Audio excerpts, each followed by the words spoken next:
associated in any way with a new community school that opened this year in school year 2020-2021, you got an invitation for this particular meeting to just learn more about federal programs and the steps that will occur next for your school. And like I said, some of you might already know this, but we just felt like there was a little bit of a gap. We have Herschel Craig and Paul Preston that are consultants for a lot of our community schools on the call today. And they especially identified that, hey, we need to provide some kind of training here at the beginning to support our schools, and just so that they know coming into it what they have to do, like when do things happen during the year for new community schools, because it's kind of a little strange timing, that you get your funds in the middle of the year. So, what do you have to do during a normal school year, in that especially in that first and second school years, as a new community school. So that's kind of the objective of today, is to just start from the beginning and kind of walk through federal programs. If you are more experienced, you might actually learn something about a different grant that you didn't know about, or how to get access within the systems, or what different elements to the programs. Next slide, Rachel, if you could. So today's presenters are going to be Herschel Craig, and some of you might have worked with Herschel. He's got a lot of our community schools. He's an education program specialist in the Office of Federal Programs. Paul Preston as well, who has worked in many different capacities in community schools in his career. And so he's also on the call, provides some expertise in this area.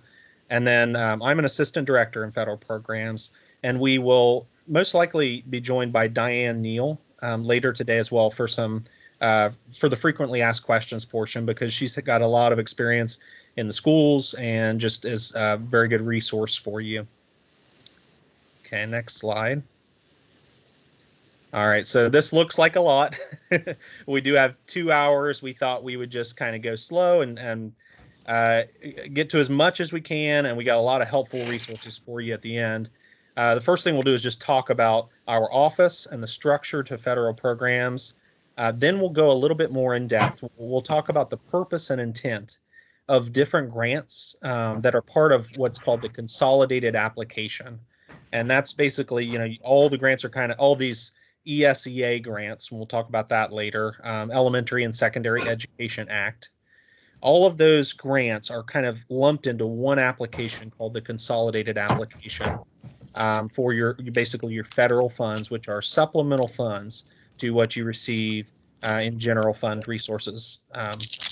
And so we'll talk about all that, but we'll introduce the concept, then we'll talk about whether the purpose of the grant and whether you can do certain activities, and what might be these funds can drive your community school forward to achieve an improvement in areas that you want to focus on. So can we do this?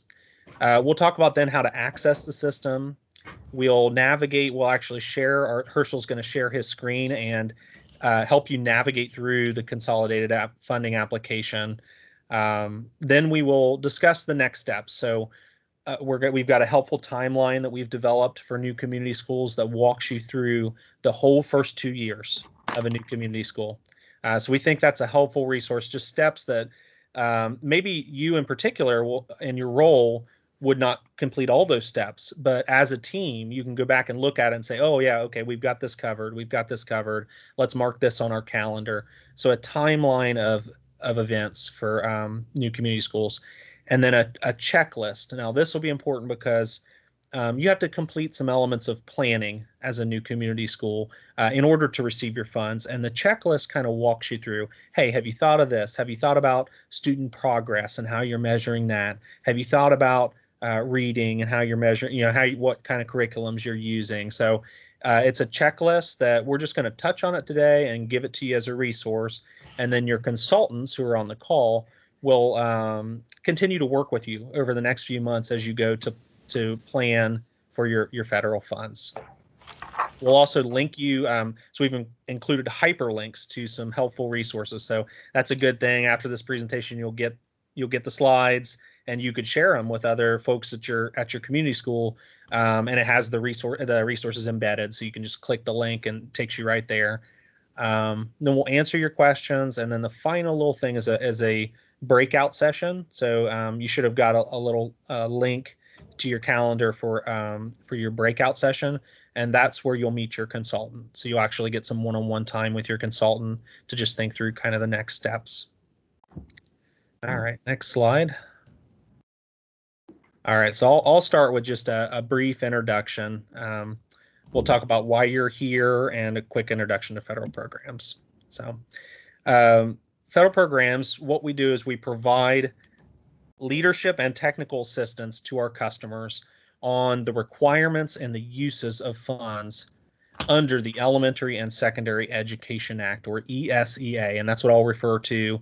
I'll refer to as ESEA going forward, but you also sometimes might hear it as ESSA, which is that's how it's currently authorized. It's authorized as the Every Student Succeeds Act, or ESSA. And it's important to note in our office, the way that we've structured our office is that every community school and every LEA, local education agency, so districts as well, but every community school will have its own consultant, federal programs consultant, that you can call at any time to get support. If you get lost, if you are not sure how you can use your funds, you've got an idea for how you want to use your funds to really drive improvement, but you're not sure if what would be the best grant to use, you can call your federal programs consultant at any point. So we'll talk more about that later. All right, next slide. All right, and so what is federal funding? When we talk about federal funding, so again, Elementary and Secondary Education Act, or ESEA, was signed into law in 1965 under sort of the War on Poverty programs. This was the central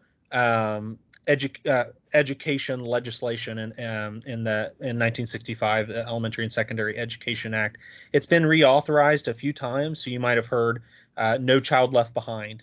If you've heard of No Child Left Behind, that was a reauthorization of the Elementary and Secondary Education Act. And then under President Obama, it was reauthorized a second time as the Every Student Succeeds Act, or ESSA.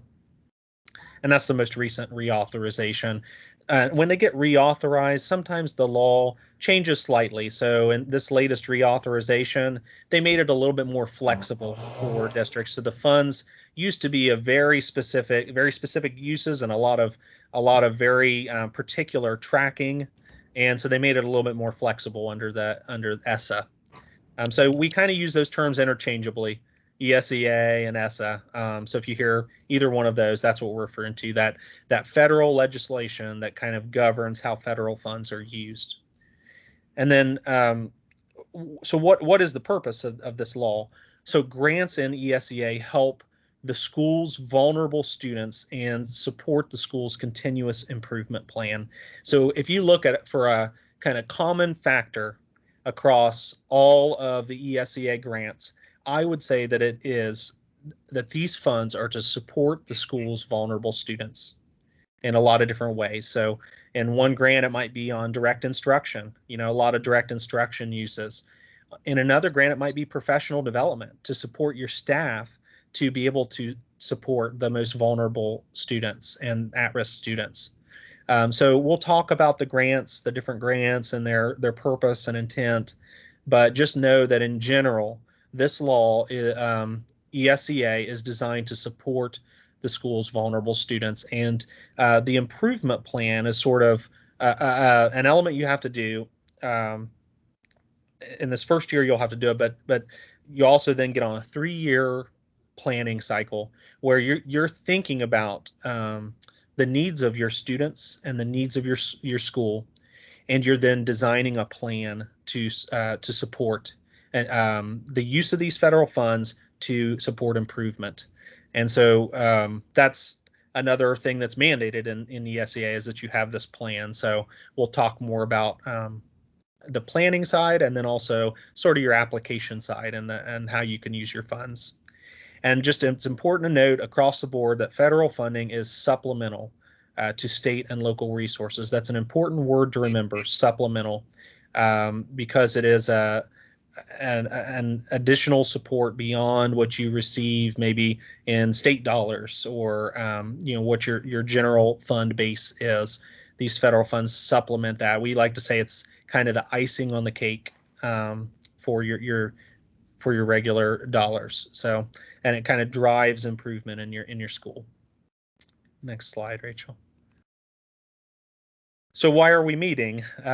So as I just alluded to, within ESEA, new community schools must receive their federal funds within 5 months of opening. So if you notice, you guys have, for the deadline of opening was about just a little over 5 months ago, and you actually already received your first allocation for this new community school. You may not know that if you're new to this whole process. You may not know, hey, we got some money sitting in our application, but you do in your consolidated application within what we call the Comprehensive Continuous Improvement Plan, and it's also known as the CCIP. It's our kind of our data system for our grants that houses our grants, and we'll talk about how to access that and how to find out how much you have in this first year, and then what to do next. We'll talk about all that. Also within ESEA, there's a requirement that schools complete a comprehensive needs assessment and plan. So we'll talk about what that looks like for this first year since you're new. It's maybe the systems that we have, you're not going to have all your data points yet. You're not going to have student level data yet enough to to answer a lot of the questions that are in our normal needs assessment system. So we'll talk about what you guys will do in this first year until you can join what we call your cohort year, and it's like a 3-year planning process. So you'll join in about a year and a half. You'll join a cohort, but for now, there's a little checklist we'll go over that you'll complete your planning. And then the Office of Federal Programs wants to, the reason we want to have this meeting is we want to support new community schools. We don't want you to feel like you're just thrown in the deep end and you don't even know who to call. You don't know what to do with those funds. And then it comes around and it's been a year and you still don't know kind of like how to actually budget those, how to actually apply for those funds and then budget them. So we'll talk about that process, but the goal is to help you guys to have a sort of a transition to know who your federal programs person is, to know enough about federal funds that you can make some decisions for your school. And then, yeah, sorry, Rachel. And then we also want to learn the basics of federal funding, including the purpose and some of the uses. So we talked about the consolidated application, which is when they lump all those grants together. So each grant has its own title. It's a title grant. So Title 1A, Title 1C, Title 1D. So there's all these different title grants. Each one has a different purpose. And this may seem like a lot right now, but really quickly you'll start to learn, hey, which funds was I eligible for, and I received some funds.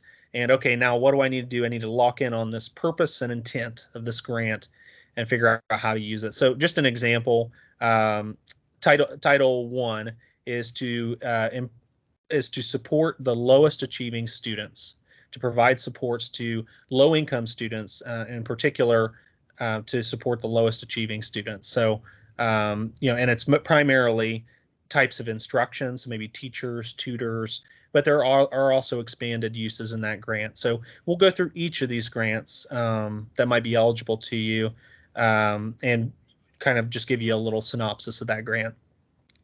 And we'll learn how to access and submit your funding application. So like I said earlier, Herschel's going to do a nice walkthrough of the grant application itself and how you navigate in those pages and how you make decisions for your school. And then we'll also learn about available resources and the next steps for our office. So what do you need to do after this call? In particular, kind of looking at that timeline and working on the checklist on sort of planning, making sure you've thought through the elements of the plan that need to be completed and touching base with your consultant. So we'll go through all that. So at this point, I'm going to actually introduce Herschel and Paul. I'm going to turn it over to them, and we can kind of go to the next slide here, Rachel. And Herschel, if you want to go ahead and take it over and thank you all so much for joining us today, and I'll be engaging with you a little bit later on, answering your questions, that kind of stuff. So thank you very much. Good morning. We'll be going through the next part of this presentation will be Can I Do This? And this is basically talking about all of the title programs that are out there and if a school is able to use them and how a school can use them, and also the resources that we have to assist districts in using federal funds. So Paul Preston will be starting out the presentation and we'll be getting it started right now. Paul, you're up next. Thank you, Herschel. When I was asked to participate in this presentation, I was actually very excited. I have, both Herschel and I have a history and experience with community schools, sponsors, and management organizations. We are familiar with your world, put it that way. In fact, the last position I had before coming to ODE, I was a principal at a brand new community school, and it was an Excel school, in fact. So I worked with community schools both at ODE and for a sponsor and for a management company. So this, from my perspective, especially since I was a new principal, is a very important presentation for any new school. And my guess is it won't hurt for Dave and representatives from management companies to hear this presentation too. But we're not going to go to any great in depth on any of this. We're just going to sort of provide a fast overview. And we're going to go over the critical questions you need to ask with all federal funds. There's 3 critical questions. We'll go over those, but if you sort of follow those simple guidelines, you're not going to get in trouble. And if you don't, your school will have an issue. Go over the purpose and intent of the consolidated grants, resources, and we're going to provide you with an enormous number of resources, probably through links, and then we'll provide you an opportunity to discuss any questions or ask us any questions. Okay, Rachel? Great. The 3 critical questions we're going to go over is allocability, and you're going to say, what in the world, where'd that word come from? But I'll discuss it. Allowability and intent and purpose. They're all 3 very important. Rachel? Thank you. Allocability. This deals with something can be charged to a specific cost center. And that essentially means that you cannot put a cost in something that doesn't in that particular area. It can be allocated, and this means that something can be charged to a specific cost objective. And to be allocable, there's 3 basic criteria that need to be aware of, and that's funds must be budgeted in the correct budget cell for the item. In other words, if you have hiring someone to provide activity on staff to fulfill something, or contract hiring for someone, for example, you hire a teacher on contract, that would go under salaries and benefits. If it's through a purchase services hiring, then you're going to need to put that into the purchase cell. Funds must be substantially approved. So you can't spend funds if it hasn't been don't have a substantial approval date yet. That means it's in final approval. So just because you've have something on a budget and you've submitted it doesn't mean you can spend the monies or expend the money funds until it's been final approved. And then the final one is it an allowable activity? And I'll go to the next slide. Good.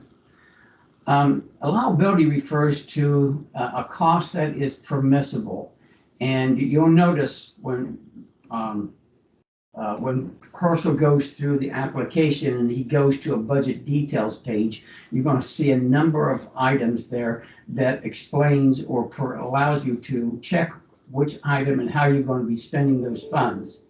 If it's not an allowable expense, you're not going to find it on that budget details page, and vice versa. If it's there, you can usually consider it allowable. It needs to be reasonable and necessary, and it meets the intent and purpose of the grant, which takes us to our next slide.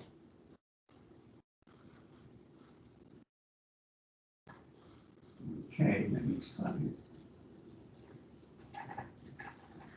That means essentially that each grant was a specific intent and purpose for each of the grants. Title I has one specific intent and purposes. Title IV has another. Now, sometimes an expense can cross over. For example, professional development.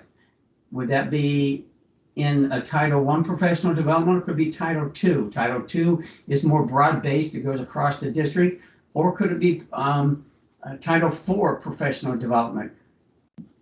The purpose and intent of those funds, how they're being used, will determine what grant you'll use and where it'll show up on your budget details page. And which will take us to, we talked earlier, you can go to the next slide, Rachel. Talked earlier, mentioned that there'll be resources available to you. This is a resource that would be, if I were a treasurer, this is one of those resources I'd have quickly accessible to. There's 6 critical questions you need to be asking when you're using federal funds. I'm not going to go through each one of these right now, but this is a great resource. And I would advise you that once you receive the information from us, that you click on this and download this particular item and keep it on your desk or close there. Okay, next one, Rachel. And I think Herschel, you're going to go to the next one.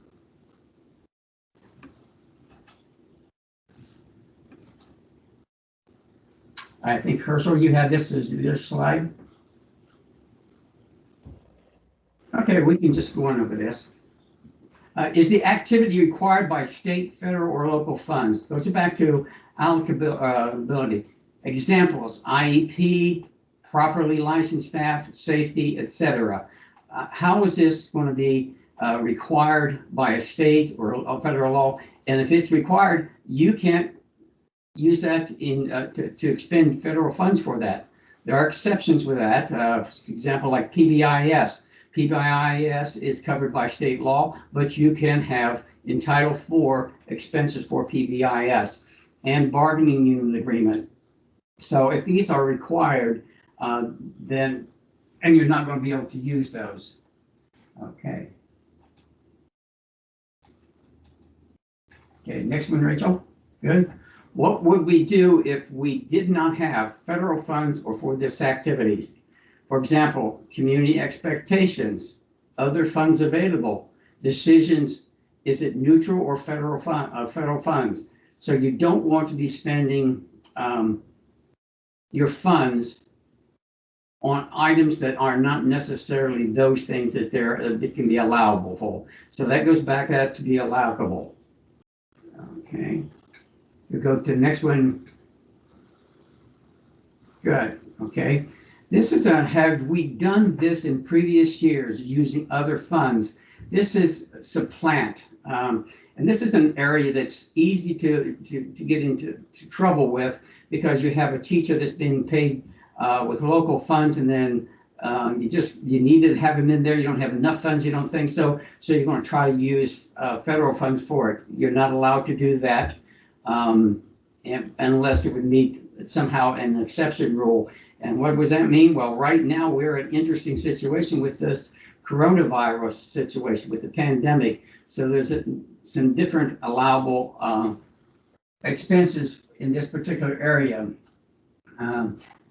Title I building eligibility is one of those areas that's really important to watch very closely, all of them too. So is it a Title I experience that are part of the grant, but it's not a Title I building? You want to make certain that it's an actual in the Title I building, and if you have school-wide how's that going to interact as opposed to you having target assistance?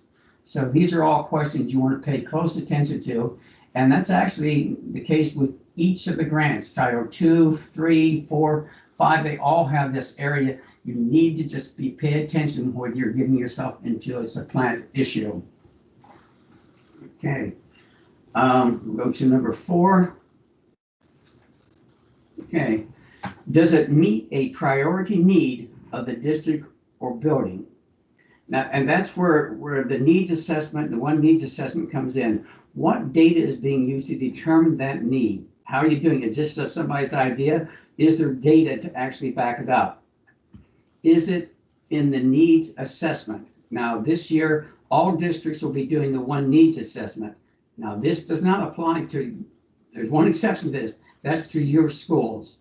You're not going to be required to do one needs assessment, but you will as you move forward. But in your plan, the plan that you submitted to your sponsor, you should have needs identified in there, and you should have a strategic plan in place so that all of your expenses are sort of justified by that particular plan itself. Go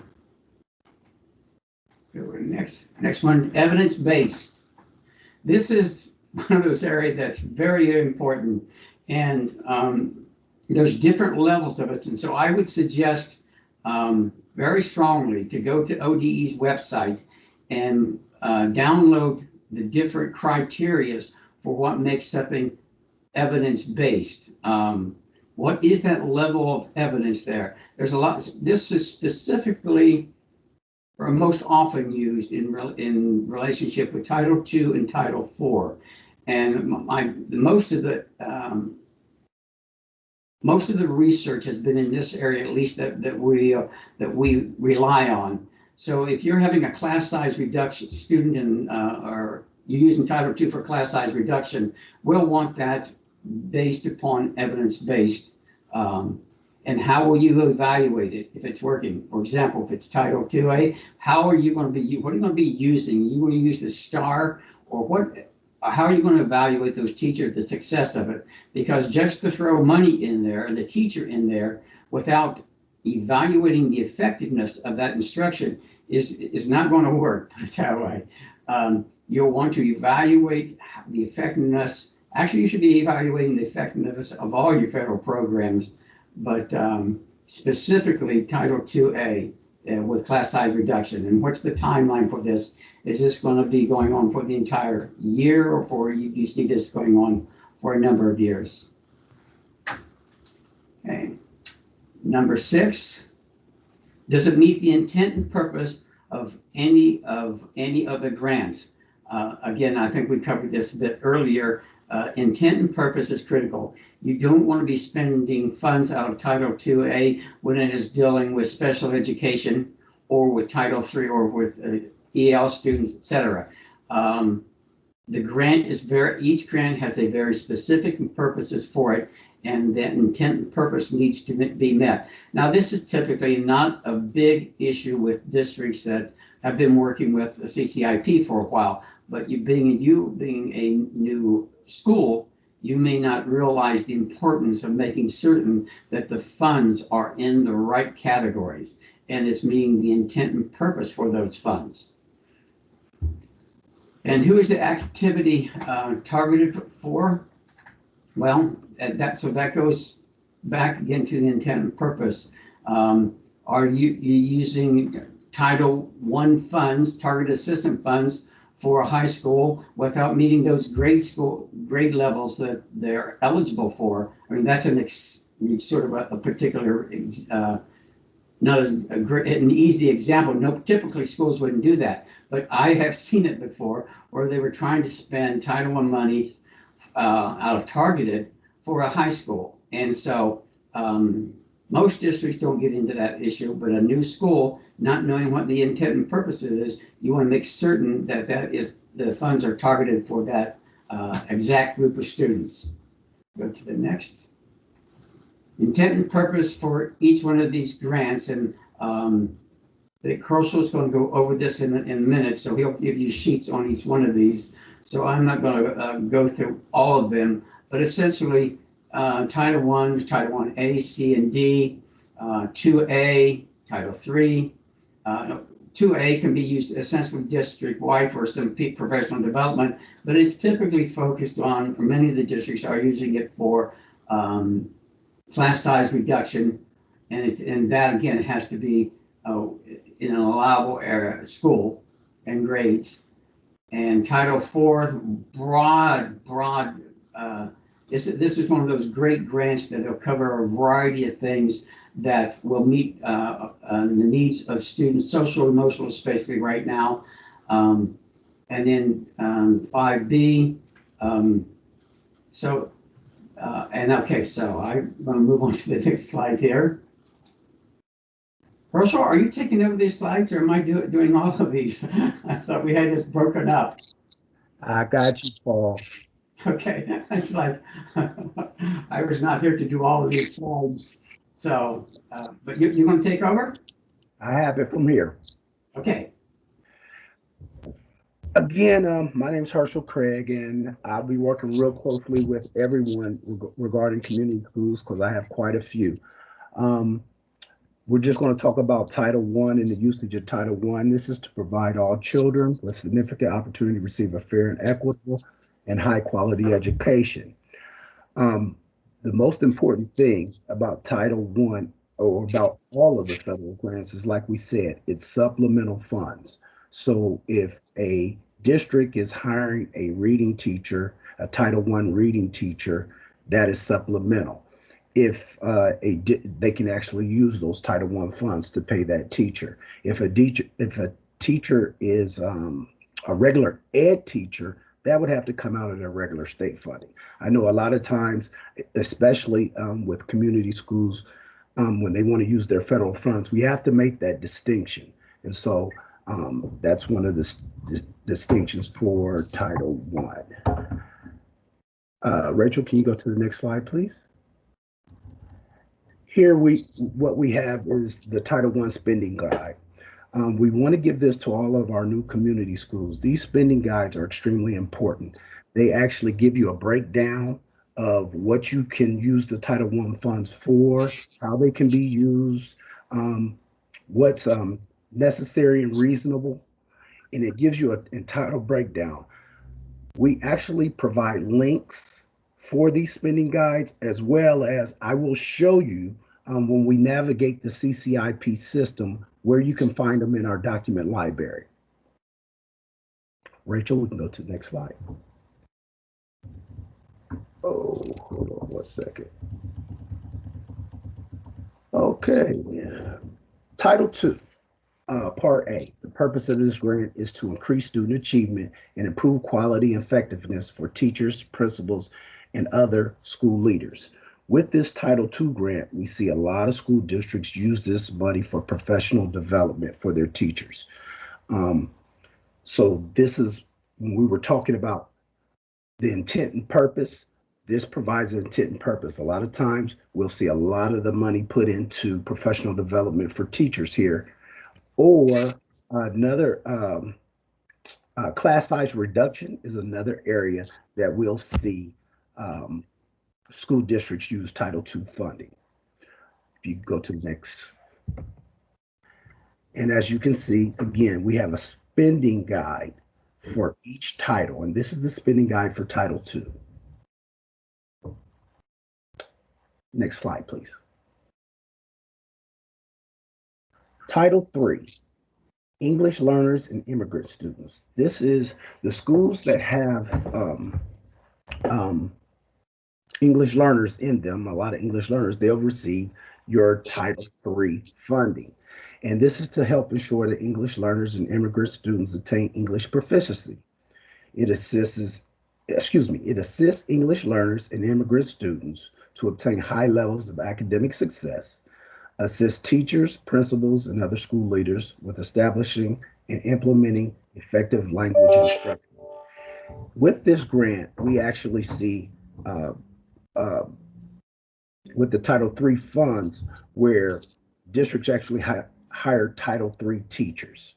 And this is to help with this and to assist the regular ed teachers with English learning. So we see funds used for that. If you could go down to the next slide, you can actually go to our ODE website, and there's a link that'll actually take you to the Title III language instruction in English learners page that's on our ODE website, and you can get all the information there about how to use your Title III funds.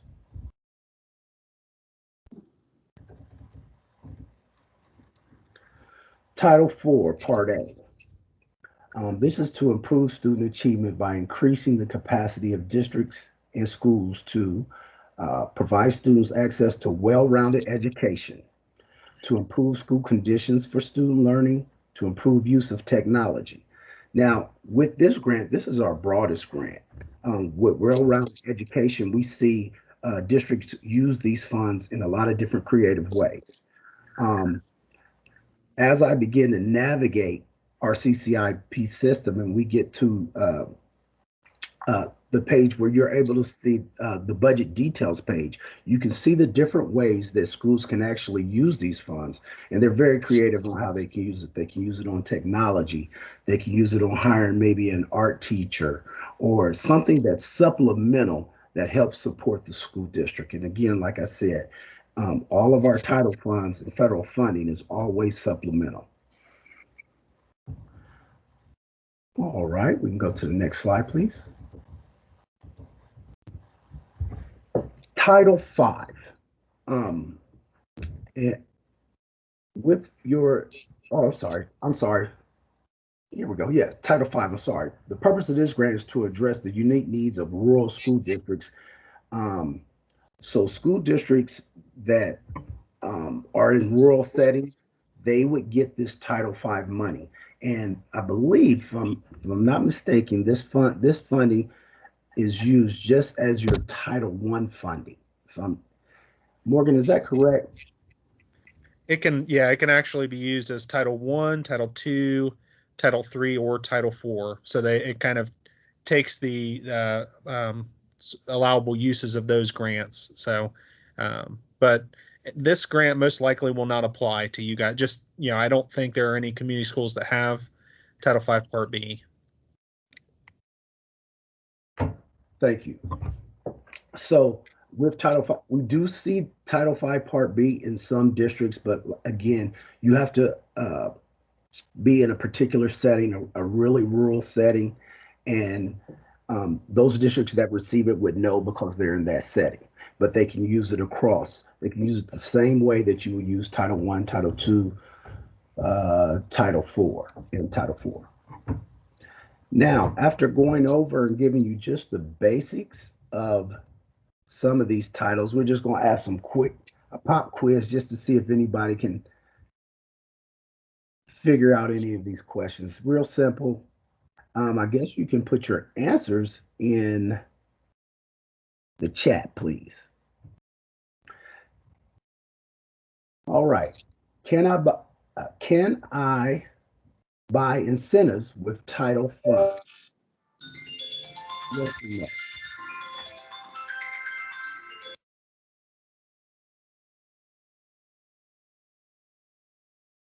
Anyone can just type in the chat.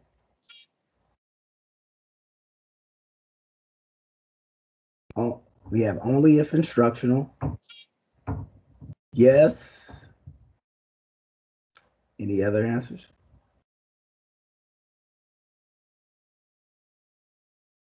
Okay, we can go to the next slide, please.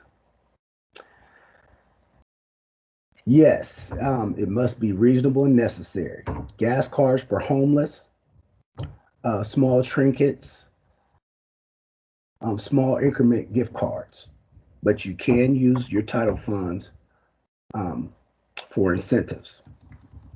Next question. What fund can I use to support social and emotional learning, SEL, in the building/district?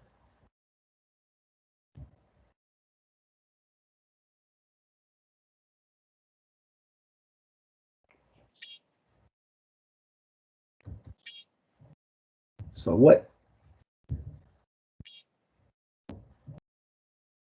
Okay, we have D, C, D. Any others? D. Okay, let's go to the answer. D, correct. Title I, Title II, or Title IV. Almost everybody got that right. Next question. Can I use Title I funds to pay for special education services?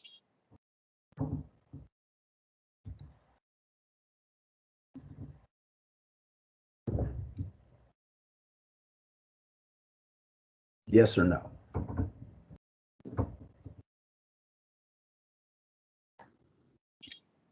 No.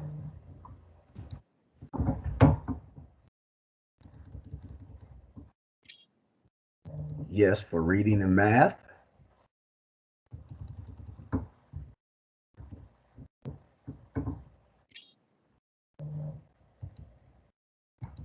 Okay, we have another yes.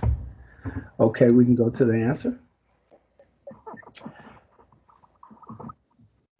No, IEPs are federal law and required to implement federal funds must be supplemental. So that is a no. So Joe, you got that correct. Okay. Next question. Can you use the entire allocation of Title IV to purchase Chromebooks?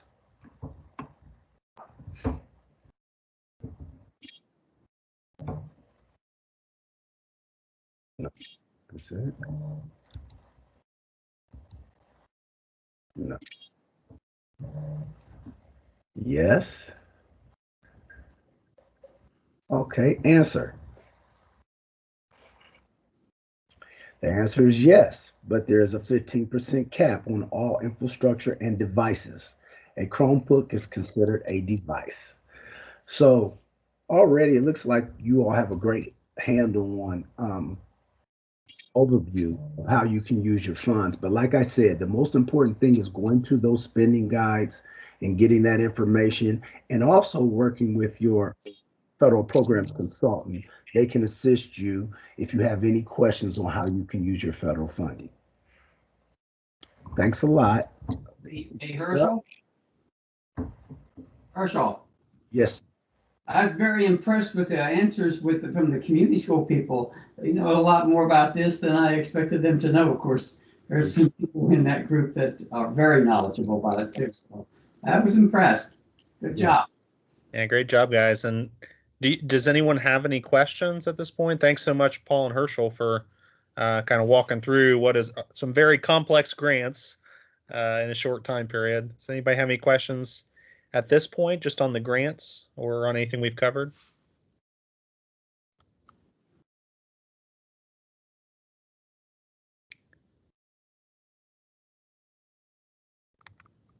Okay. Doesn't look like we do at this point. And there'll be another little question portion at the end too. How are people feeling? Maybe type in the chat. Do you feel like you need a break? We put this in here because we weren't sure what our audience would be, and sometimes if it's all new people that are new to federal programs, this could be a lot of information. So do you guys feel like you need a break? Would you like to just keep going? Okay, Tamika said she's fine with continuing on. Anybody else have an objection to that? And we'll just kind of keep working through. Yep, Salim said continue, please. Great. Awesome. So I think, Paul, you were going to talk just real briefly about accessing the systems, and then Herschel will get into a walkthrough. So. Yeah, I'll move through this rather rapidly. Our system is changing, and some of these screens may look a little different to you when you start coming in. But essentially, once you've logged in, you're going to be looking for a tile that says CCIP. But let's talk about a little bit before that. What all needs to be done, because this is one of these areas that I've had probably more questions from new schools and new staff, new CCIP coordinators, and that is, what are the roles that that you have to have in order to access that. And there's four primary roles for that. And you have to work with your OEDS coordinator to get access. So you're going to need the CCIP authorized representative is one of the individuals. Obviously, the fiscal representative, the superintendent, and the treasurer. So those are the four major roles in the OEDS system that can have access. The system is set up so that just not anybody can get into the system to make changes in the CCIP budgets or anything else. So that's why this is closely guarded.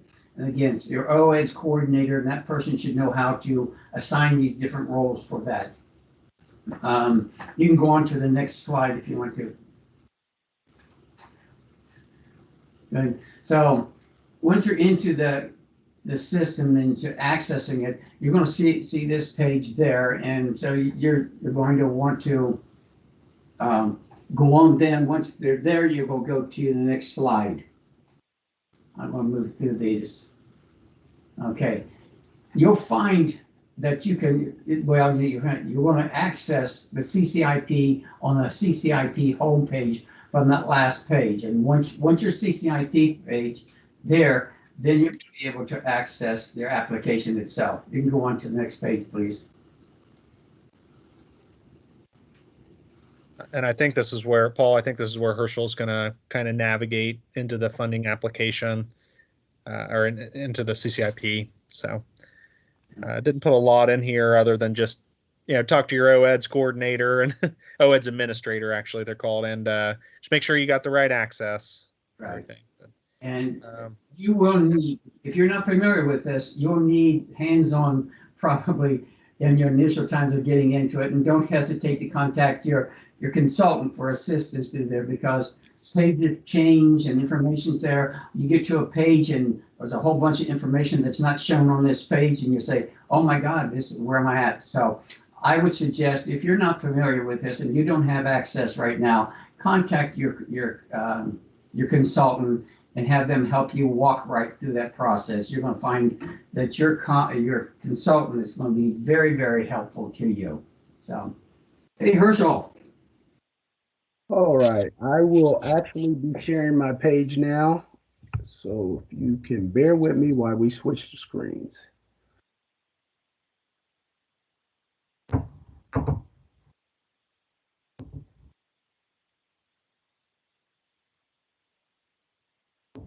Okay, can everyone see my screen?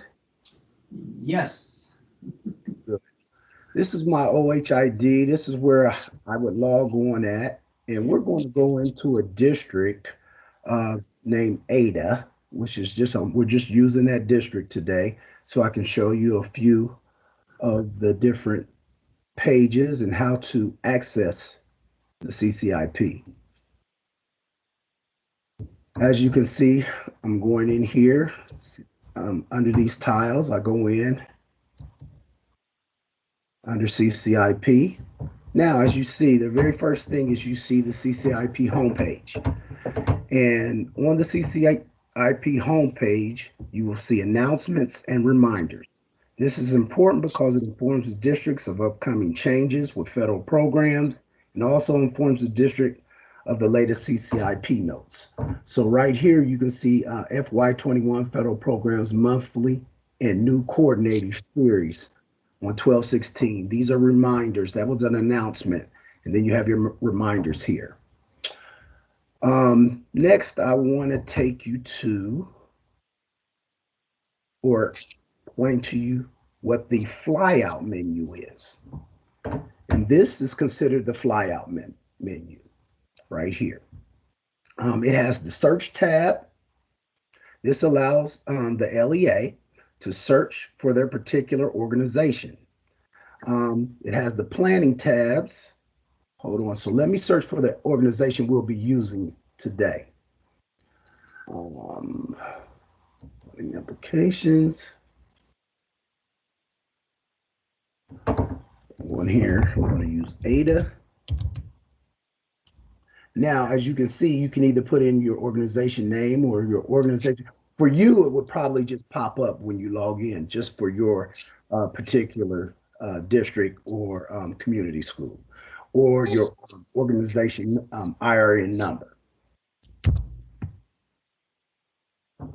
For me, since I have all over 100 districts, I have to put in one of those to find. We're going to use ADA exempted village. Now, as you can see, this is the flyout menu. So you have your planning tab where your planning tool is. This takes you to your planning tool. You have your funding tab, which takes you to your funding application. And you have your address book. Very important, the address book. Where I'm going to take you right now is to your address book.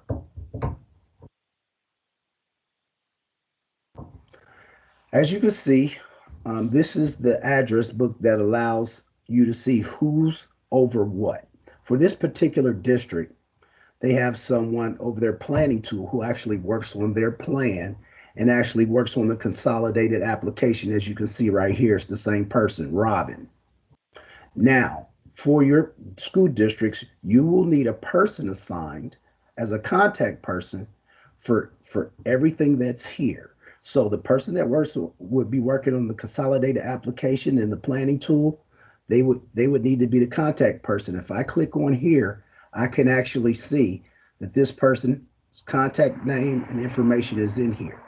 So one really important thing is to make sure that your address book is up to date. The address book is an important tab. This information regarding who's responsible for each grant application. This gives the district contact as well as ODE contact. So if you don't know who your ODE contact is for a particular grant, you can find out here. For the consolidated grant, as you can see, this is the ODE contact person for this particular school district, which is one of our colleagues, Lisa Huckins. So if you have any questions about the CCIB application, this is where you will find that information. You can actually get her email and her contact information.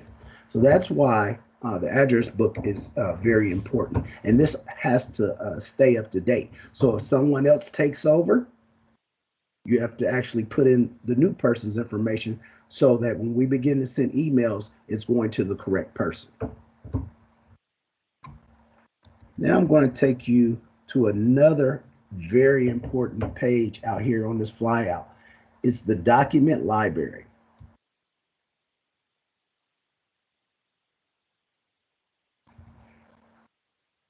As you can see, the document library is just what it is. It has all of our documents that provide information to districts on what they might need assistance with federal programs. So as you can see here, we send out information on what we call CCIP notes. If I click this, there's a drop down. And with this drop down, you can see the CCIP notes. And if I click again, every note and all the information that we've sent out during the course, all of this year, and all the information that we send out to districts about changes, updates, information that they can get about certain grants is right here in these CCIP notes. And so this is where you can go and get that information. If you click on it, it'll pull up the particular CCIP note. Now, let me back out of here. I know we talked about, let's see, another area that we can.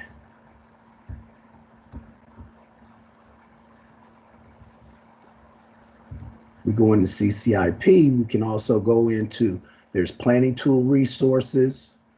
And if you click on them, they give you the resource. And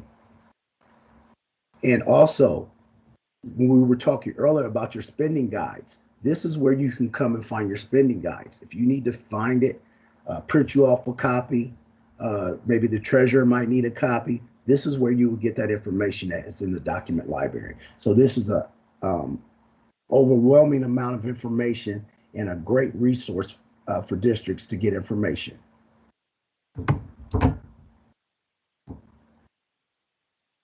Now, the next area I'm going to take you to will be the help. on here. I don't know why ADA doesn't have anything under here, but usually you can get information um, regarding how you can receive help right here. But for some reason, ADA does not have that right now. And Herschel, Mhm. I think that help tab, it updates depending on what page you're on. So if you're on the building eligibility page and you click the help, It'll uh, go, okay, it'll go to yeah, that. it'll actually show you help for that page. So Oh, it's a helpful tool, but you'd have to be like on another page to do it, I think. okay, we'll look at that as I get into the funding application. Okay, now we're going to go into your funding application.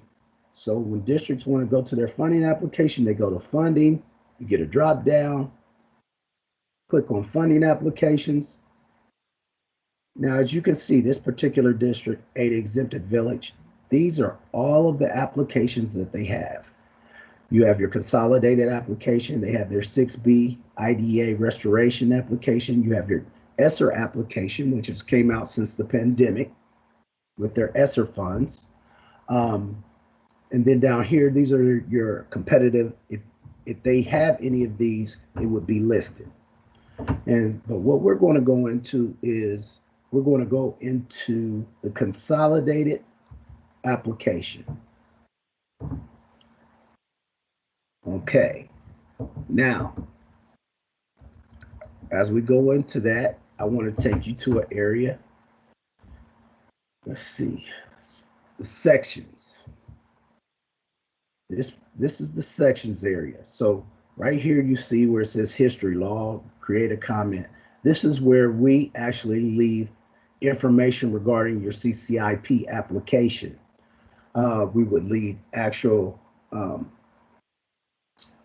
emails would be sent to the people that are in those positions, such as the planning tool position, the consolidated application position, um, your treasurer. So when we actually leave messages, it goes to all of these people. We click it to make sure that each person that's responsible in that district or for that particular community school gets this information that we leave. And as you can see, allocations. I know we talked about allocations and is it allocable? If I click on allocations for this particular school district, this is what they've been given in Title I funds. As you can see, you got Title I here. You have your Title II. They receive Title II funding. They receive Title III funding, and so on and so forth. But you can actually see their funds that they've been given. So that's what you find. That's when you're looking up allocations and what new community school would do at this time. They could go to that allocation and they could see what they were given for a particular title and what they were funded. You can find that information out on the allocations page. Also, if we go down, you can see you got Title I funding. Okay, so if we go to Title I, we can go into their budget page. So if you looked at their allocation for Title I, I think they got 164,000. It was something like that. If you go in here, this is where the districts actually budget their funds. And right here, you can see that the district has budgeted their funds, it looks like, for instruction, probably a teacher or several teachers. You see it's in salaries, fringe benefits. There's the total. So a district in a community school would have to go in and budget those funds on how they're going to use them. But this is the actual budget page.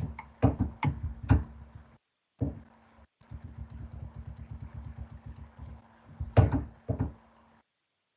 let me get back to sections.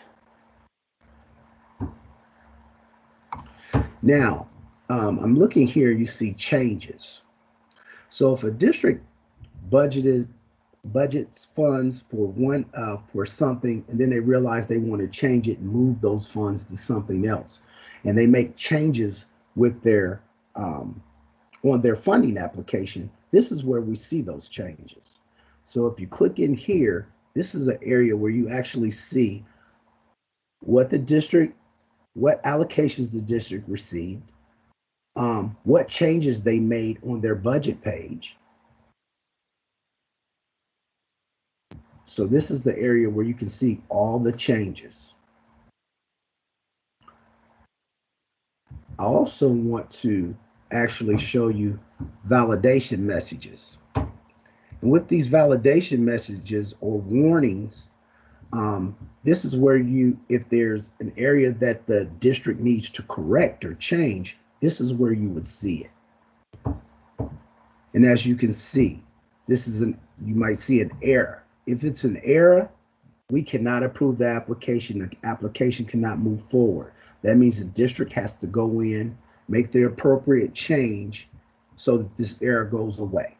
If it's a warning, the application can still be moved forward, but the district still needs to go in and make those changes. And on this sections page, this is where you find that information with changes and validation. Now, another important area that I would like to show you is the history log. This is a running log for the year of where messages are left. You can find messages that are actually from the consultant, and this is actually where the person for the school district that is responsible for the consolidated application that goes in and makes changes, they can also leave messages here as well. So this is where we communicate at. So if it's something that we might want to help assist you with your application, we would leave this information here. It would go directly to your email, but it would also be in this area right here in your history log. And as you see, these blue check marks here, when you put a check mark here, that puts your message to the front of the message. So if someone goes there and I say, what was the last message that got moved to the front that might need some assistance, or someone needs to look at it to make some changes. Now, if you uncheck that message, then it'll go in the chronological order of when the message was originally written. So this is a very important area. Create a comment. I'm going to take you to that area. This is where you can actually go in and create that message. So a district or even a consultant will write a message.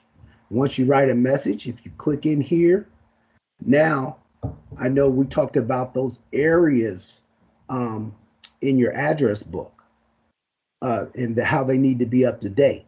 So this, if I want to highlight some areas, if I want to highlight some areas, I want to highlight the funding application contact for the district, the planning tool contact for the district, the authorized representative for the district, and the treasurer or the fiscal representative, and I hit add. That means the message that I write up here in this comment area will go automatically to all four of those people when I send it, as well as into the history log. And so that's the way that we communicate back and forth with the districts on a regular basis. So let me get out of here, and I'm going to go, the next area I'm going to go to is the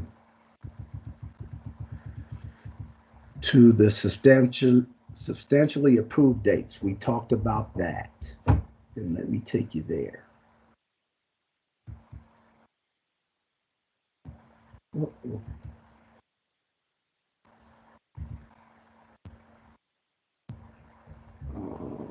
Let me back out of here first.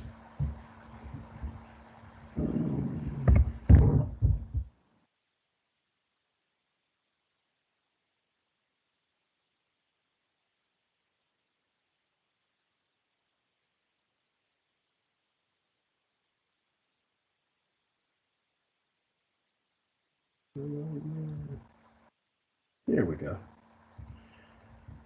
All right. So if we go down here, and I'm scrolling down, very important dates. So as you can see, changes have been made on that particular application. In Title I, they had a substantially approved date of Wednesday, July 1st, 2020. That means that's where they can actually use those funds from. That is the actual um, approved date that they can spend those funds. So this date is very important. This gives you a date. If it changes, then you have a new substantially approved date. Then that's where you would be able to use those funds from that date. So if there's changes that are made that are approved, then you can use those funds from that date. Let's go to the contact page. And Herschel, I would just add that that's a really confusing concept, the substantially approved date. So if you have questions about it, just reach out to your consultant and we can work through it with you, because it can be kind of complicated. Like, that it's the date which you submitted it, an authorized rep approved, but it doesn't get officially approved until it's gone through all the approvals on our end. So, but if you have questions about substantially approved date, just reach out to your consultant. Definitely. Thank you, Morgan. If you go down here to contacts, and as you can see, for the funding application contact, this is where you can actually put those contacts in. This person is their contact, or you can find out who they are. This is the district's contact name, and they're the funding application contact, and how many years of experience they have right here.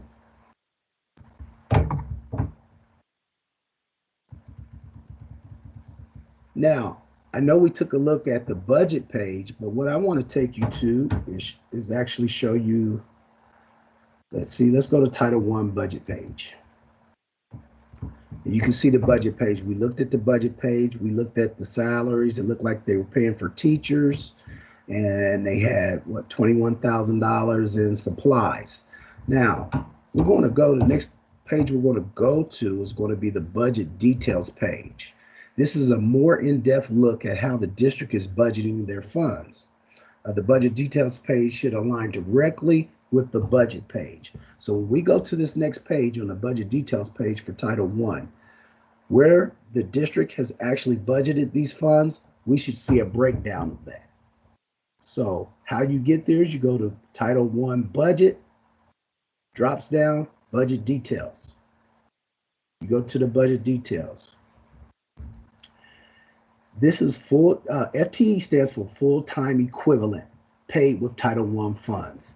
It looks like the district is paying for 1.9 of instruction for a properly licensed teacher.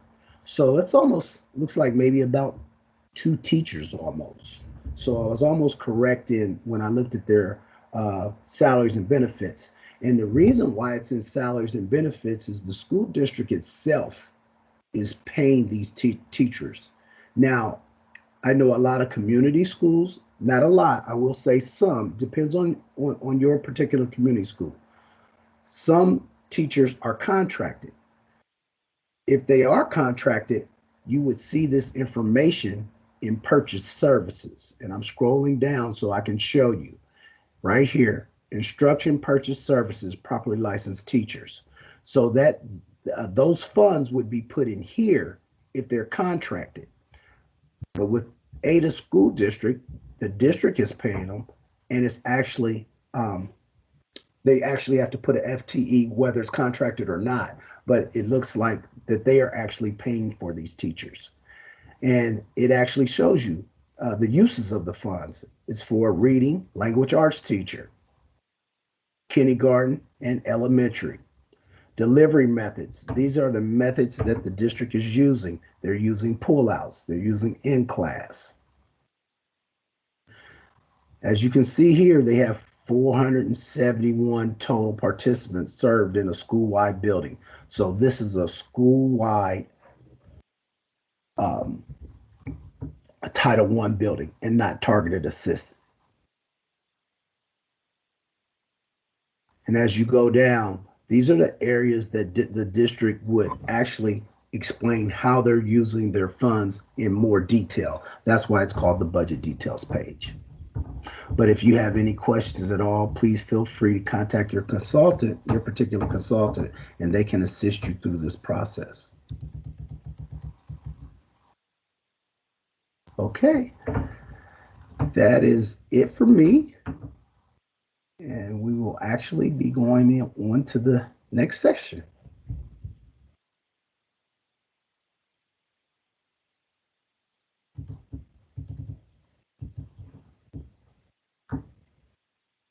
Let's see. Great. Thank you so much, Herschel. That's a lot of information to condense into one little segment, but I think you do an awesome job. Herschel does these trainings sort of on the funding app. He's done this multiple times. He's really good at kind of condensing that into one little session. That's hard to do. And obviously, if you have additional questions, you can reach out to your consultant, because we don't even get into the details of the grants. So what does that actually mean in Title II? What are my options for choosing PD? What type of PD and that kind of stuff? More technical questions, you'll want to talk to your consultant. But I think that's a really good summary.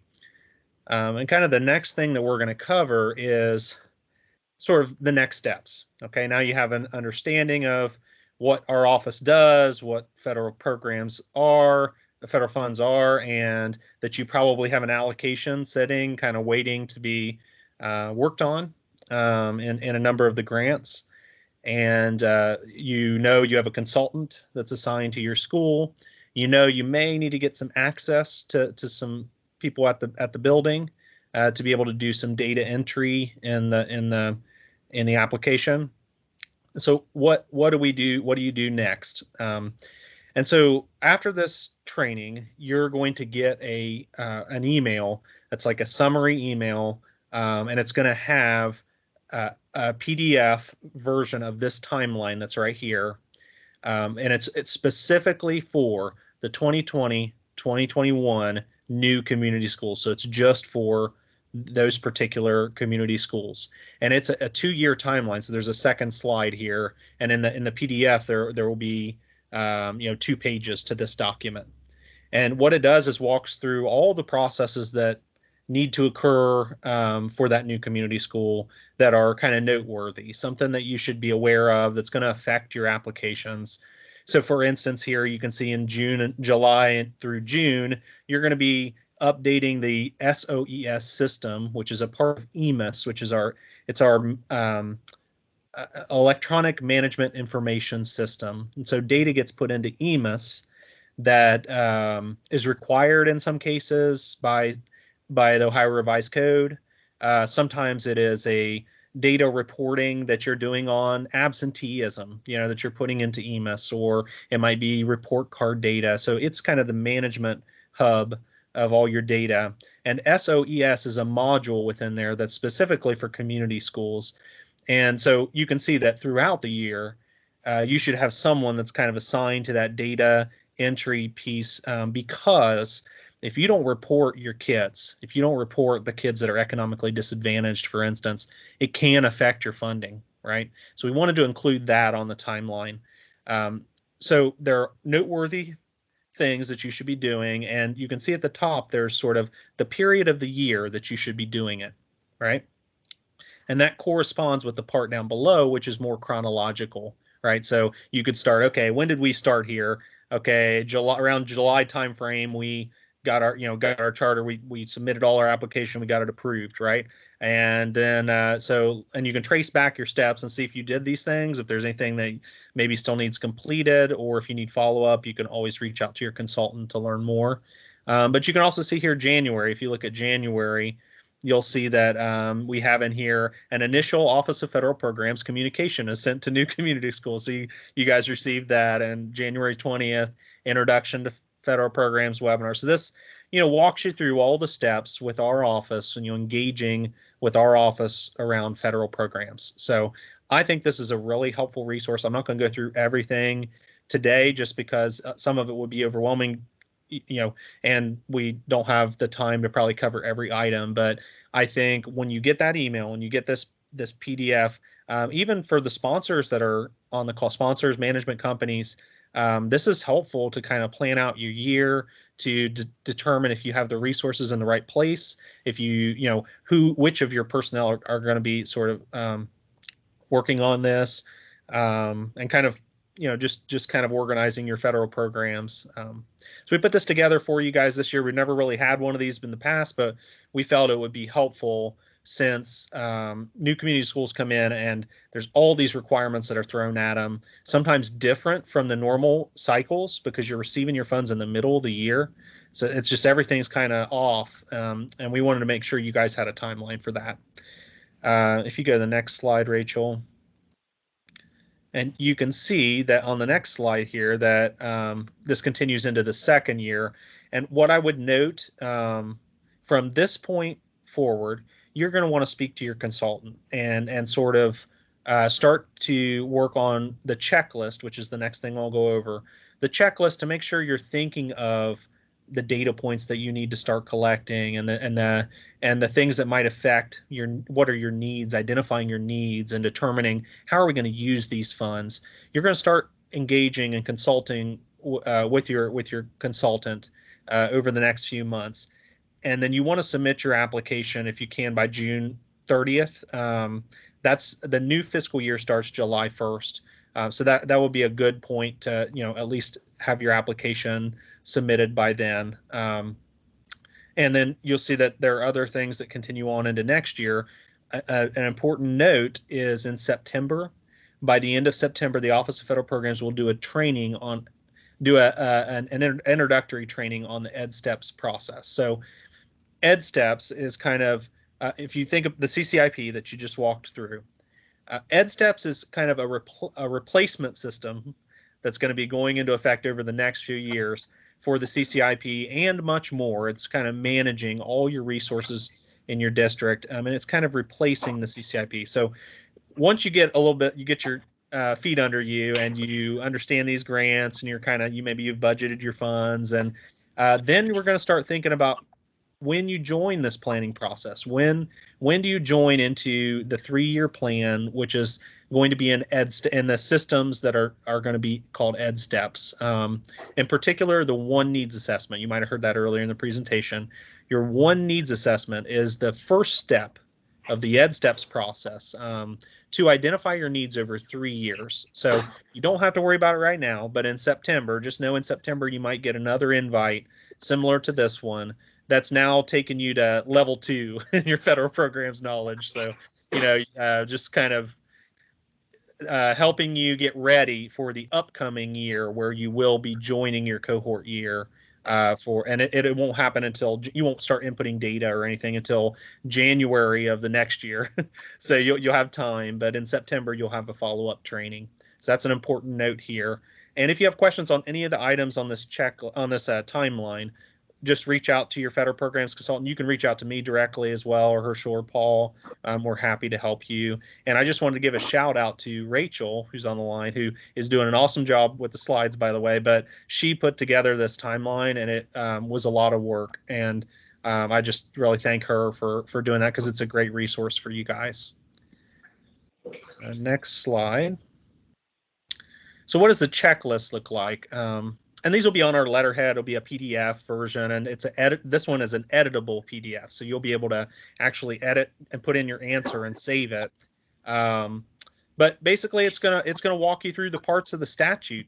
You see here the reference to ESEA, right? That's the Elementary and Secondary Education Act, Section 1112A1A. So it's a very particular provision that you're responsible for, meeting the requirements of the law. So we give you the reference just in case, and we will be sending you a PDF of the entire ESEA for casual reading on the side if you'd like to read a 800-page or however many pages it is ESEA law. No, but in seriousness, that it's for your reference, so that if you wanted to see a portion of the law, why is this question being asked? But what we've done is kind of taken the important provisions and we've put them into this new community school checklist. So if you answer these questions for that year and a half before you join your cohort year, before you join that level 2 federal programs cohort year, you've thought through the needs that you have in your school, and you've used that to develop a strong plan, and you have already done your community school charter, your plan that you submitted, but it didn't contain all the elements of ESEA. It maybe doesn't have as much on instruction and on the needs of your children. And so that's why we want to give you this, to make sure you're complying with ESEA and have it all in one PDF. So it's not a lot of, you don't have to learn a whole system just to do your needs assessment, because the one needs assessment, it's a pretty big undertaking that you involve many people in your district to do a 3-year plan. So we didn't feel like that would be fair to you guys to throw that on you in your first year of existence. So we want you to join that cohort year. About a year and a half in, you'll join that cohort year. And for this first year and a half, this really is designed to get you to think through your needs at a district. So you'll see here the first questions are kind of from the one needs, or they're based on one needs assessment provisions. So how are you involving internal and external stakeholders in the development of your plan?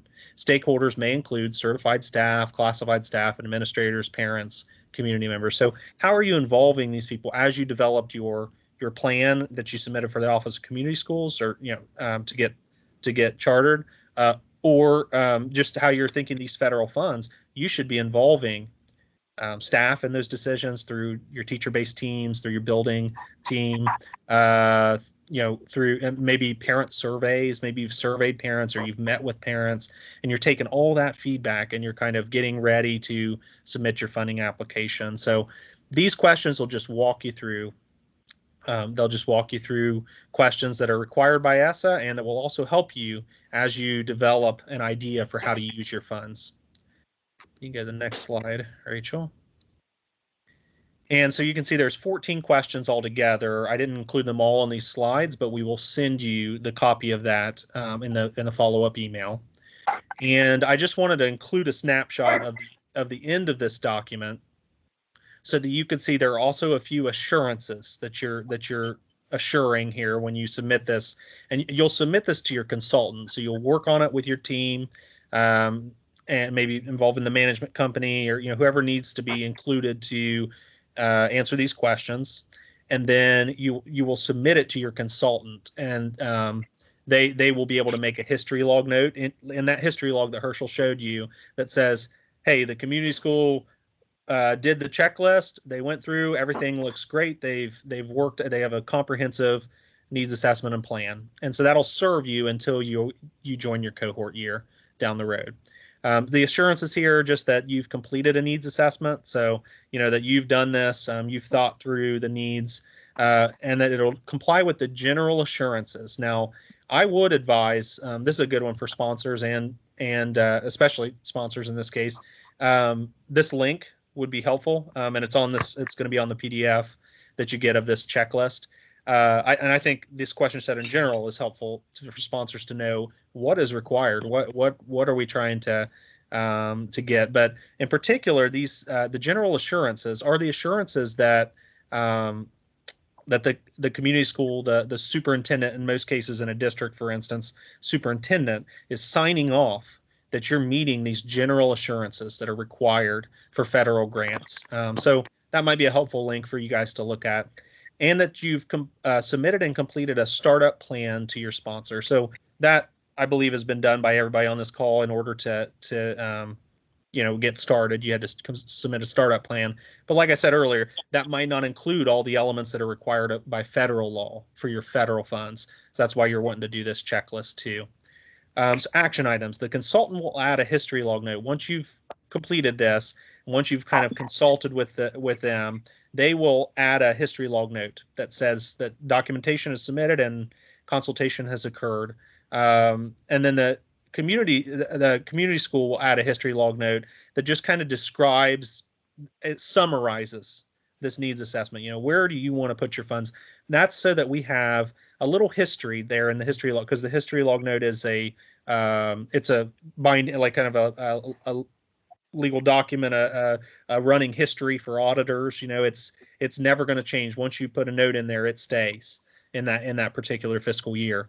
So maybe just a summary that's very high level for external stakeholders, for public as well to know. hey, what do we see were our needs, and summarizing that so that we all have reference to that in your history log going forward. So if a peer reviewer, if we were to go and do a follow-up review of your plan, not just your consultant, but we have a couple levels of review here in Office of Federal Programs, a peer review and then a final review, just to make sure we're calibrated and make sure that we all agree that the uses you've proposed are allowable. So if we were to go and look at that, we could look at your history log and we could see a general summary of your needs and what you plan to use your funds for. So that's an action item there once you've kind of done this question set. And then we're hoping to have an upload feature to the CCIP. We're hoping we could actually have you upload this document, but that might be an enhancement we have to add to our system. So you may or may not see that third item. We'll see over the coming weeks. We'll let you know if that your consultant will let you know if there's a place where you should upload this document, but you'll at least be sending it to your consultant to kind of look through. So that's a really high-level summary of this checklist. Now, the items in particular, if you have questions about those, that's what the breakout session is really designed for you to meet your consultant, but also, if you had a question about federal programs, about anything we've covered, if you saw something on here that you're like, oh, I've never seen that before, ask your consultant. This is what you're going to be working on. What we designed in the timeline were 2 one-on-one consultations. But we said the second one could be if applicable, right? So if you could feel like, hey, we did this checklist, we're ready to go, we know about federal programs, we don't need another consultation, you can always skip out on that. But we do have it built into the timeline that you'll meet with your consultant at least one time. So that can be just a phone call, it can be a Teams meeting, and you can reach out to set that up. Just look in your address book and you'll have your consultant's email address there. You can just email them or call them. Involve as many people as you want or as few as you want on that call, but you just need to complete at least one one-on-one consultation after you've done this little checklist, so that they can just give you support. All right, next slide, Rachel. And we embedded some links here. Now, this is not a comprehensive list, but some of the links that we showed you earlier, the link to the 6 critical questions document, but we're also going to email you some additional resources. So just so you know, it's nothing that's crucial, that if you don't read it, you won't be able to complete your funding application. The most important is that timeline and the checklist, right? But just helpful resources for you. So there'll be a couple more PowerPoints, the spending guides, that kind of thing. So we'll get you that email soon, with just follow up. So it'll have the checklist, timeline, and it'll have some helpful resources. Great, and so we wanted to give a little bit of time for questions here. It looks like Rachel's been answering a lot of questions here in the chat. And Adrian said the link is not working. Oh, to the general assurances. Interesting. Okay. We'll correct that link. Yeah, like Rachel said here, we'll correct that link. And when we email it to you, you'll have the slide deck in the email too. And so that should be corrected. And we'll also, on the document, we'll correct the link on there as well. Anybody have any questions about anything we've talked about today? Timelines or next steps?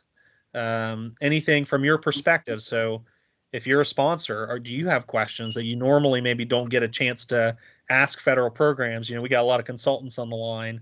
So, any questions that you guys have for us? And feel free to type them in the chat too, whatever you prefer. Tamika said she enjoyed the training today. Thank you very much. I'm glad we can engage with you guys. Looks like somebody maybe wanting to make a comment. Looks like they might be calling in.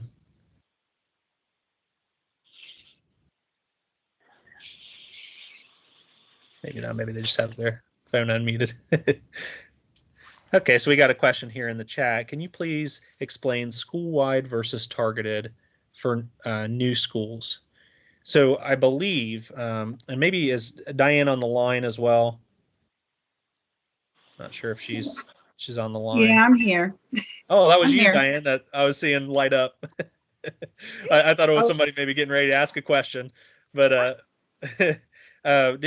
just a question from Salim. Could you please explain school-wide versus targeted for new schools? And I know they start out as targeted assistance, right? And maybe you could explain that a Yes. little bit further. Every school in their first year or two are targeted assistants.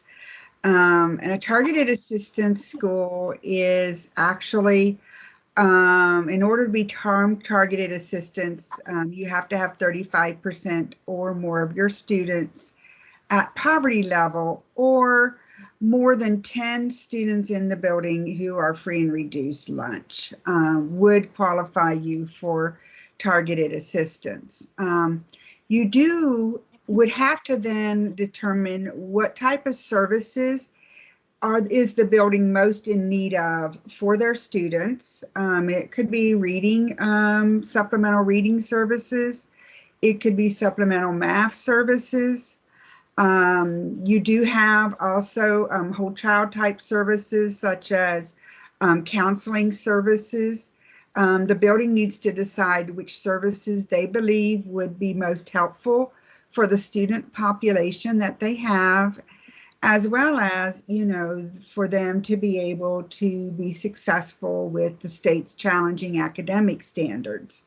Because everything is determined, or decisions are based on what's going to help our students meet the state's challenging academic standards. You would then have to have a multi-criteria selection, which means more than one assessment or criteria to determine which students would receive the Title I services, and you would have to rank them in order by most in need to lesser need, and then determine based on the amount of services you're able to provide with the Title I funding you have, who would receive services. Not all children in a targeted assistance building receive Title I services or are eligible for Title I services. The services need to be based on the multi-criteria selection process and a rank order. In a school-wide building, after you have been in existence and you have a team together and are able to look at your data to determine needs at that point based on state assessments and other data that you've been able to collect, you can go to a school-wide building if your poverty level is above 40%. There is a waiver as well. However, you do have to have a report card at that point and have a progress grade that is a C or high for your students. So what you want to do if you want to go school-wide is the team would gather and develop their school-wide Title I plan. It would address all of those components that you have in the worksheet that we gave you today. And those would be included then in your plan somewhere, how you're meeting those needs. How are you assuring students are meeting state challenging academic standards?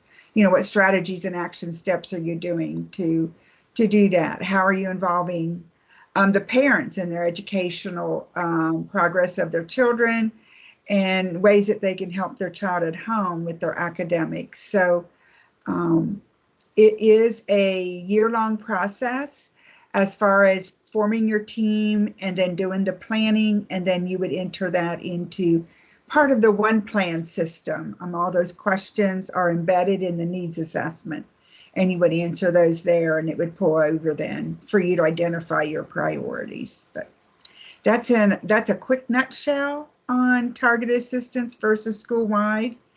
For now, all of you would be underneath a targeted assistance model at this point. That's a great summary, Diane. Thank you very much. The only thing I would add is just that this is only for Title I. So, Salim, you probably know this because you asked the question, but that's for Title I, right? But for Title II, Title III, Title IV, those are more district-wide grants. So you're not going to have a school-wide status to be able to use them a certain way. So that's the only thing I would add on there, is that this is for Title I, which you'll find for everybody on the call that's kind of new. Title I is probably the most complex of the grants that you have. It is a little bit easier since you only have one building. So if you're in a district like Columbus or Cleveland, you got upwards of 100 buildings. So you can imagine you might have planning going on in 20 buildings for that year, and determinations on targeted assistance for school wide for that many buildings. So it is simplified a bit for you guys, but I would say Title I still has more requirements in general. Great. And then Julie said, since we are new, can we spend more than 15% in Title IV for Chromebooks if we request permission? So some of the percentage requirements are recommended in our grants, right? But this particular requirement in Title IV is a federal requirement. There's a 15% cap on technology infrastructure. So in a normal year, you would not be able to go above the 15%. Now there are some workarounds that are totally allowable in the law. So for instance, if the Chromebooks are used primarily for STEM or for a particular subject that's in well-rounded education or in safe and healthy schools, if it's being used in a particular way in either of those two sections, you can actually apply it as a well-rounded activity rather than as a technology infrastructure. But I have to emphasize there, it's not, if it's for all students and it's just Chromebooks just used as an infrastructure upgrade, then it is part of the 15% cap. So it's only if you're using it for very specialized use that you could count it as well-rounded, and it would not count as part of the 15% cap. And a second piece that I would call your attention to is that there are some flexibilities right now due to the pandemic. So for last school year, which doesn't really apply for you guys, but Julie, maybe for some of the schools that you're working with, the FY 20, so state fiscal year 20, the 1920 school year, has a flexibility waiver that Ohio applied for that eliminates the requirement for a 15% cap for the 1920 school year. And we just reapplied for that for the 2021 and were granted the flexibility waiver. So for this school year, there is no cap on technology infrastructure in Title IV.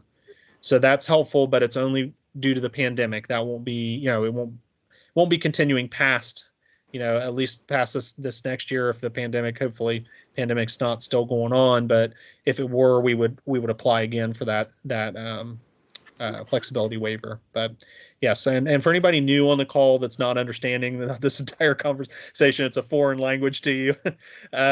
Once you get into the grants, once you get into the pages, you'll start to see some requirements in the grants. And if you have questions about it, it's in the spending guides. That's a really great resource for requirements. So the Title IV-A spending guide, and that's in the presentation. So you can just click the hyperlink and you'll get that. It'll give you a breakdown of the requirements of each of the grant. Each of those spending guides gives you a breakdown of the requirements of the grant. So that's helpful. And then I would say your consultant also is an invaluable resource in your first year until you get your feet under you and kind of understand the grants and their requirements. So hopefully that helps. Diane, did you have anything to add? I saw you light up a little bit there on the. No, the only thing I don't, the ESSER funds that they will more than likely be receiving this year, later on after we get the allocations out and then we determine the new charters and what we can be able to provide them by the state, that will allow them to buy Chromebooks, and there is no limit. Yep. And that's a great example where you work with your consultant. If you guys need to buy Chromebooks and you need to, because you guys are with the pandemic, you're doing blended learning, you're trying to go one-to-one and do a lot more tech, and that's you need to use it. Just reach out to your consultant. That's a great example, Diane, of there's probably grants out there, right? And especially the emergency grant, ESSER, the elementary and secondary school Emergency Relief Fund. There we go, which is Good. also known as ESSER. So there are some other funding sources you may be getting as a new school due to the pandemic. And again, your address book is your best friend in the CCIP address book. It's going to list your consultant for each grant, not even just from Office of Federal Programs, but even from competitive grants. You may have some competitive grants that you're eligible for that you're going to receive in some way, or some other carve outs. So your address book is your best friend, and I would check that out. Normally with ESSER, it is the same consultant as your consolidated application. So you can reach out to your consultant, and they'll help you to kind of figure out how to, you got your needs. Now, how do we match that with the funds to meet our needs? And Salim said, when will the ESSER allocations be available for community schools? I think it is available for traditional districts. So I believe that, so for regular community schools, I believe they've already received the ESSER allocations, right, Diane? For ESSER 1, those went Yes. out.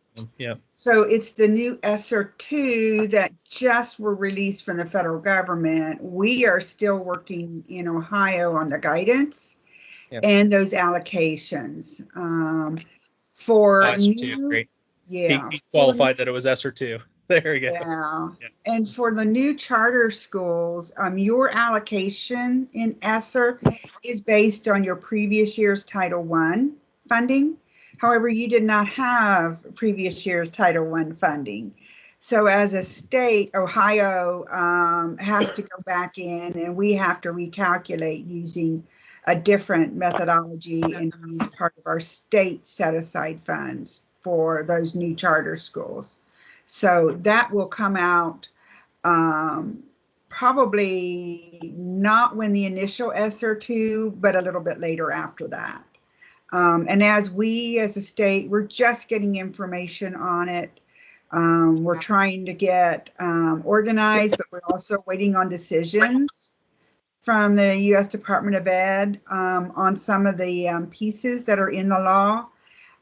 We're trying to get that money out and available to districts, hopefully by March, is our date right now. But it really depends on the flow of information that we receive from U.S. Department of Ed, how quickly we're going to be able to get it all together and out to districts.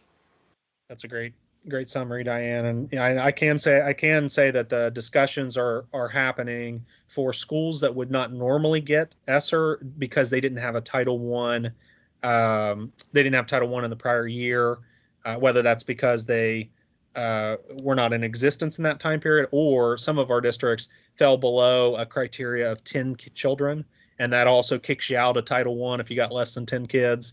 So, we have a couple, and everybody's been affected by this pandemic in the same way, and we recognize that. So we are prioritizing that, making sure that from those state activity dollars that we support schools that did not receive a regular ESSER allocation. So new community schools would fall into that as well. I know those discussions are taking place. So, well, it's about time now for the breakout session. If you guys have any other questions, you can ask your consultant. You can email me directly. Diane, I'm sure will be happy to receive your calls, and Herschel and Paul. Feel free to reach out to us. And like I said, you'll get the timeline. So that's another good, kind of to mark in your calendars the next step, which will be a training in September. And it looks like Rachel just put into the chat. So if you guys all make sure you have your chat open. The breakout sessions. So if you see the school for which you're here in one of those breakout sessions, and I think you might have got a calendar invite as well. But if you didn't, you can just go to a link here in the chat. And so we'll kind of wrap it up here. And I thank everybody for attending. This is our first time doing this, but we just felt like you guys needed a little bit more support from us. To make sure that your needs are met as you're going into this process, because it's confusing, and we're here to help you. So thank you so much. And thanks to Paul and Herschel and Diane and Rachel for all helping in the session. Thanks to the consultants too for jumping on and being a part of this. So I think with that, we'll go ahead and move over to the breakout sessions. Thank you all so much. And we're not reconvening here, so this will be the, go to your breakout session and you'll be done here. So thank you so much. Have a great rest of your day. Bye.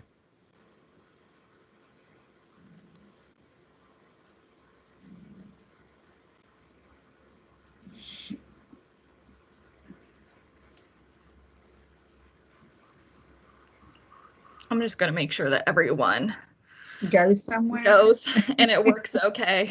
Yeah. Looks like, well, Joe's the only one that has him on hold. My guess is he probably just clicked the link without Yeah, right. That's what I was thinking too.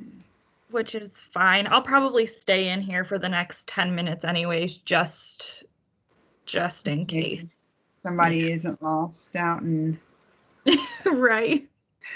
web world or Teams world.